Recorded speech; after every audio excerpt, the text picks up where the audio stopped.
Welcome to Whachacha's Tabletop World, a video show dedicated to the love of board gaming. My name is Sweetness Whachacha, and this is my overview of SkyTeam. If you'd like to see a brief video on my thoughts, click the link here or down below.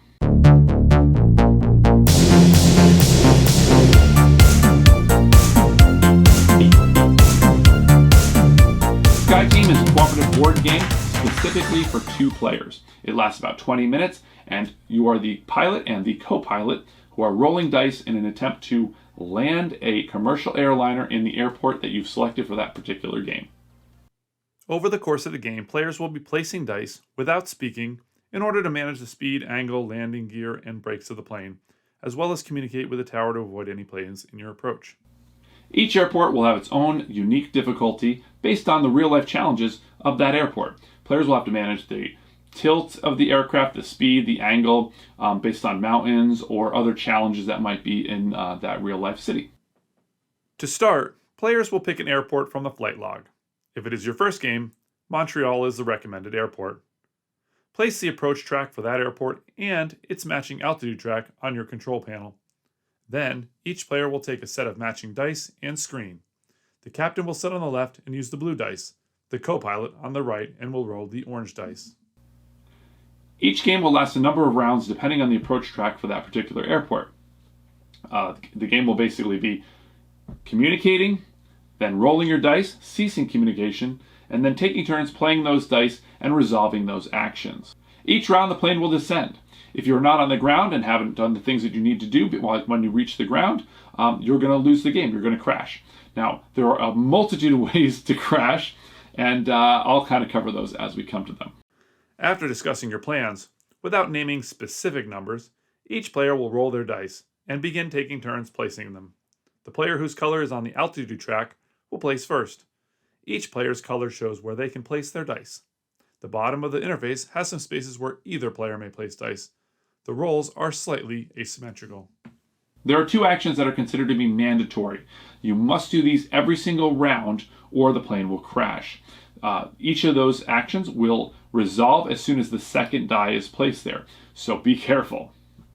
The first mandatory action, labeled here with its exclamation point, is the axis. As soon as the second die is placed, the plane is moved a total number of spaces towards the higher number, equal to the difference in the 2 dice, in this case 2. If both dice are the same, nothing happens. If this causes the plane to tilt to or past the X, the plane goes into a spin and you will crash and lose the game. The second mandatory action are the engines. As soon as the second die is placed, you add them up and find their sum on this track. If the sum is below the blue wedge, the plane will not advance. If it is between the blue and orange wedges, the plane will move forward 1 space on the approach track. If it is to the right of the orange wedge, the plane will advance 2 spaces on the approach track.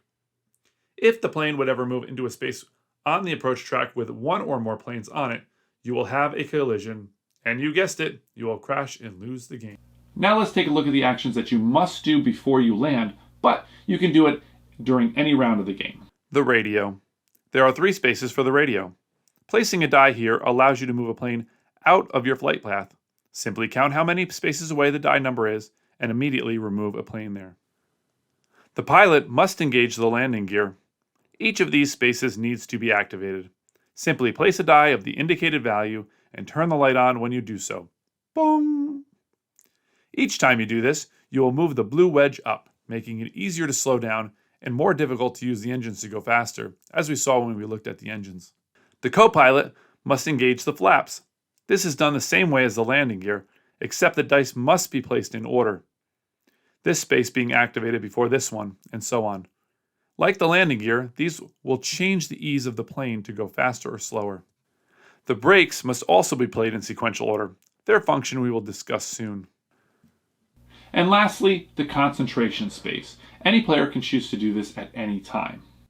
When you do so, you will get a cup of coffee, which can be used to change the value of a die, raising or lowering it by 1.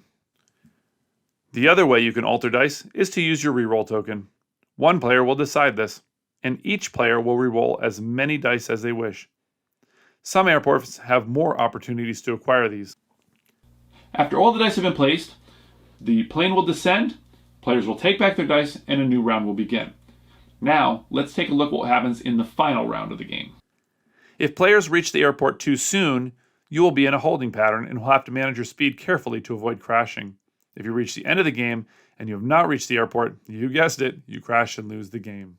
However, if in the final round you are at the airport and the approach shows this image, your plane axis is horizontal, there are no planes on the approach track, and the flaps and landing gear lights are all on, you will have to pass one last test to land.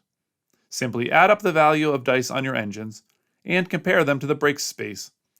If their value is lower than the brake space, you have successfully landed and won the game. Now let's take a look at the modules. You'll use one or more of these depending on which airport you're landing at. The different airports are presented here in this booklet with icons showing which modules they use, as well as a difficulty rating, and some factual information about the real-life airport. Each uses a different approach track. Firstly, you will notice the color at the top, which indicates its difficulty, and the name of the airport to find it in the manual. Second, the approach tracks are longer and shorter, changing your approach. There are also some spots with traffic die. When they are in your approach space, you will roll the required dice and add some additional planes to the approach track. If you move quickly, you can bypass these, adding additional strategy to your speed. Also, some show a required axis. Your plane is banking around mountains or other obstacles, and if you are not at the required heading, you will crash. Other modules include a kerosene track, where you must manage your fuel. At the end of every round, you will lose fuel based on the number 6 minus the die you place here. There's also a kerosene leak, which uses this track as well, which loses fuel based on engine speed. Ice brakes, for landing on icy runways. This covers the normal brakes space. Intern. You have an intern who you must teach, but they will help you as well. Mostly this is an exchange of a die. Real time. As it sounds, it's a real-time version of the game. And my favorite, wind. Your heading on this wind ring will determine if your plane goes faster with a tailwind or if it slows you down as you turn your plane to compensate.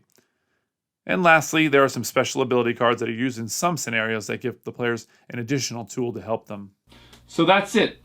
That's Sky Team. If you'd like to see my thoughts on the game, click the link down below. But for now, I gotta roll.